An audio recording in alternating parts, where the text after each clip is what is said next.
అది కాలు చూస్తే ముళ్ళు కూర్చున్నాయి, ఎండ కాస్తున్నాయి. వాళ్ళ అమ్మగారింటిని మళ్ళీ మొక్కలు చేరా నేను ముక్కలు చింపుకొని వాళ్ళు కట్టుకొని అలా పచ్చిలు వెళ్ళండి. ఆ జోడి పచ్చిలు కేకలేచి వాళ్ళ పాప గోవిందరాయికి ఇలా కొబ్బరి చెప్పమన్నారు. పోయిందా వాళ్ళ పాప గోవిందరాలు కొబ్బరి చెప్పమంటే గోవిందరాలు గొడవ మనవులి ఒలే అక్క చెల్లి ఇన్ని రోజులు పెట్టి కథ చెప్పుకున్నాం, ఇలా ఎచ్చ చెప్పుకుందామని ఇలా వెతలు చెప్తున్నారు. పోయిందా ఆ గోవిందరాలు మేనవాళ్ళంట అడుగులో మంగాదేవి గోల పెడుతుంది. వీళ్ళ గుళ్ళు గొప్పరాలు పేలిపోతాయి.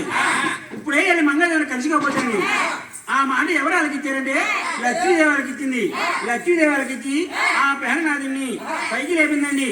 పైకి లేపి మా చెల్లి మంగమ్మ మీ మేనగోడ మంగాదేవి అడుగులో గోల పెడుతుందంట, ఇప్పుడే వెళ్ళి కలుసుకోమని ఇలా పంపిస్తామన్నారు. పోయిందా ఎప్పుడైతే పంపిస్తా ఉందో ఆ మంగాదేవి ఎదురుకుండా వచ్చాడు.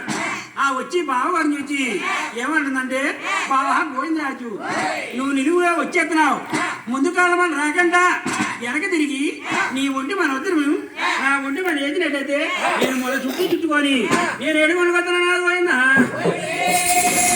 ఎప్పుడైతే గోవిందరాజు ఎర్రని వెనక తిరిగాడండి.